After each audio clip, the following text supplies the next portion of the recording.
It's mid-July and I just had one of the most tiring beginning of the month that I've had in a long time.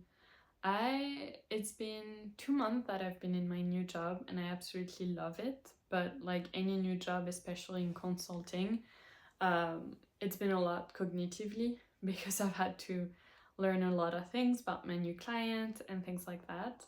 But I went on vacation the first week of July, and the three family members got sick and were hospitalized, and so it wasn't the most relaxing time, right?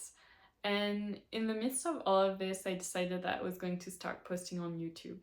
The reason for this is for a year I had been posting on Instagram and I really enjoyed it. I managed to grow my community to 5,000 people on Instagram, 5,000 people on Facebook in a few months. And it's something I really started enjoying, creating content. But as I started my new job, I shut everything down, shut down all of my accounts because it also was a lot of work. And I was like, I would not be able to keep doing that while having a full time job. But my mentor kept encouraging me and us, our group, to keep creating, right? And I told myself, I can do this, right? I can come on here and post on YouTube every day, tell you about a part of my life after being burnt out, after going through depression, after getting a diagnosis for multiple sclerosis, which is a neurological chronic illness. So I told myself, you know, let's do it. Let's find a way to do it in a way that is easier for me to manage. And so YouTube felt like the way to go. But, if you know me by now, like I could have waited. I could have used a bit more sleep. But when I set a goal for myself, I tend to see it through. And especially in this case, the other reason I wanted to create again was also because I was hoping to create some type of other income flux. Even though like I have a job, and even though I live in France, which has a lot more protection than in the US, if you're watching this when someone loses a job, I still didn't want my only income to be dependent on my job. And the reason for this is because when you've burnt out, or at least I know now, that if there's a point that I don't want to do my job anymore, even if it's 5 years from now, like I want to be able to leave without necessarily needing to think about what is next, and with having the space and the freedom monetarily to take my time with what I want to do next if I want to. Like having money is freedom, it just is.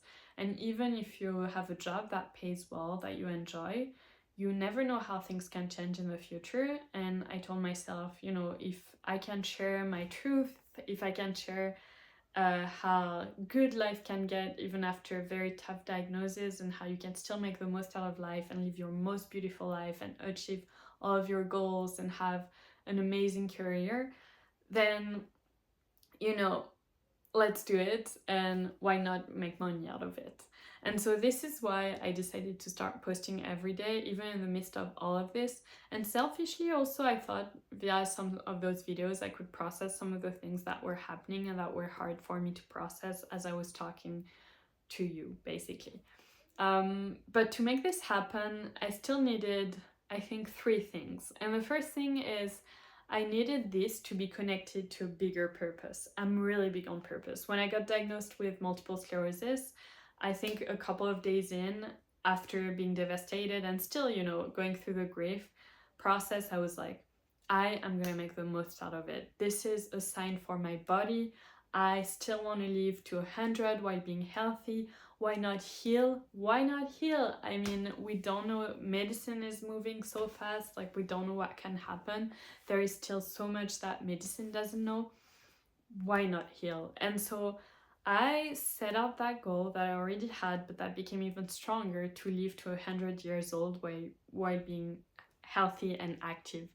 And this goal has really carried me through to changing my life for the better. It's carried me through to changing how I eat, to lose weight, to increase more movement, to ensure I build great social relationships, to sleep better, to just live my best life, because I'm talking about the physical aspect, but the mental aspect as well, to work on my mindset, to just make my life this beautiful masterpiece and to keep having goals and growing. So I think having a purpose is important. And for me, in that, this is where YouTube came in, right? So I had that big goal, and I also had the goal that I wanted to show people who had multiple sclerosis or other chronic illness that they too could live their best lives, that they too could decide to take these horrible things happening to them and decide to do something good out of it.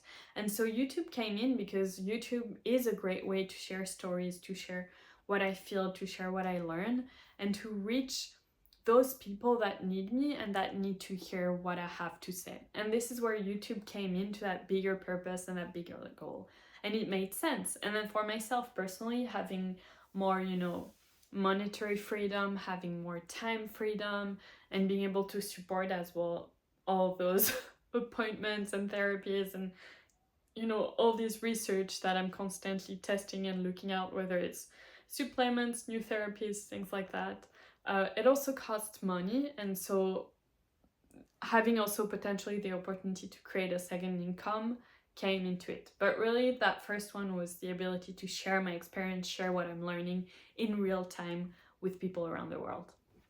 And so once I had a goal, and YouTube was a big part of that goal, the second part was getting organized. So what I have learned from creating for a few years now and managing to grow my community is that consistency comes if you are well prepared and well organized. Yes, there is a part around discipline, I agree to that, but the easiest way to be consistent is to be well prepared and well organized. So I told myself every weekend I would take some time to film those videos, to prepare those videos. So thankfully my mentor created a great software called the 10K Studio that makes it so much easier to put my ideas, plan them out.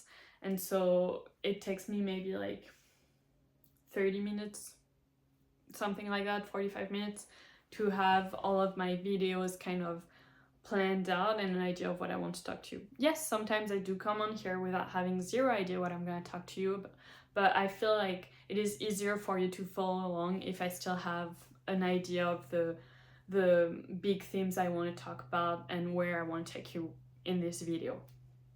And so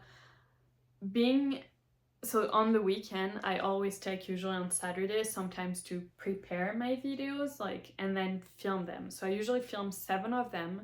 I want to try and filming some more during the week here and there, so that I have more, I'm a bit more advanced, let's say. So if I want to take a vacation, I don't have to necessarily film if I don't want to.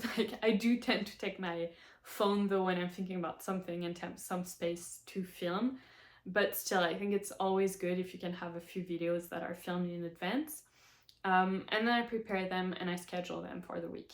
I don't manage to do the scheduling all of the time. The editing is minimal, so that helps. And I don't manage to do the schedule all of the time, but I'm really trying to move towards this a lot more because it makes my life easier. So whatever you decide to do, it can be different. It can be you decide every morning before you go to work, you decide to film a 5-10 minute video. And then when you are in the bus, you can, or in the subway, you can decide to try and start uploading it in the subway. I have no idea how reliable the service is, but if you're in a bus, you can start working through it on your lunch break. So whatever organization and preparation means to you, but the better prepared and the better organized you will be, it will help. And I think the third thing here is really remembering to find joy in the process. There are days, well, I've only been, I think, 3 weeks in now, 4 weeks in, so I feel like I am pretty excited to film all of the time. I am less excited when I have to post and slightly edit. I like reviewing the videos, but it's more about creating the thumbnail, things like that. Even if it's so much easier with the 10K Studio, it still takes some time, right? But I think that the main thing is finding joy, right, in the process, being joyful. So I will prime myself before I film, like I will dance it out, I will do a video, a visualization. So I am happy and excited to come on here, and you also get the best version of me, if I can say that, so that I can share to the highest quality level of what I know. But really having that joy aspect is so, so, so important. I think that if at some point I don't find joy in YouTube anymore, I probably won't do it as much, or I will do smaller, like shorter videos, or I don't know. But to me, it's still like something that needs to be enjoyable for you to do it in the long term, for it to reflect throughout the screen. And if you're here, maybe you can leave me a comment and let me know if you can actually feel the joy or not. But it's just really important to add joy into what you do every day. And I think that has really helped. So if you're keen on starting YouTube and starting posting daily, because this is what we're talking about here and this is what I am doing, please let me know. Maybe you can support each other, maybe we can cheer each other on. And oh yeah, what I really wanted to say as well is all of this version that I am giving you is the version of someone who's burnt out, who's gone through depression, who has a chronic illness, and so who knows that sometimes you can get tired, sometimes life is unpredictable. And so this is also, for me, YouTube is like the best social media to do things that don't require too much time if you have a full-time job, and if you already know that like you get tired from your full-time job, then managing your energy and making sure that it is a process that you enjoy and that you can do without burning yourself out, right, is very important. So all of those tips and this advice comes from someone who is really intentional about not tiring herself out, who's intentional about finding joy in the process and enjoying what she does, because that is also really important, to not burning yourself out. And this comes from someone who is building her best life and sharing this with other people and showing how even after you go through really rough patches, even if you get a diagnosis, like you still get to live your best life and go chase your dreams and make them happen. So if you can relate to all of this, please subscribe, and I'm so happy that you're here, and stay tuned. I will see you in the next video tomorrow. Bye!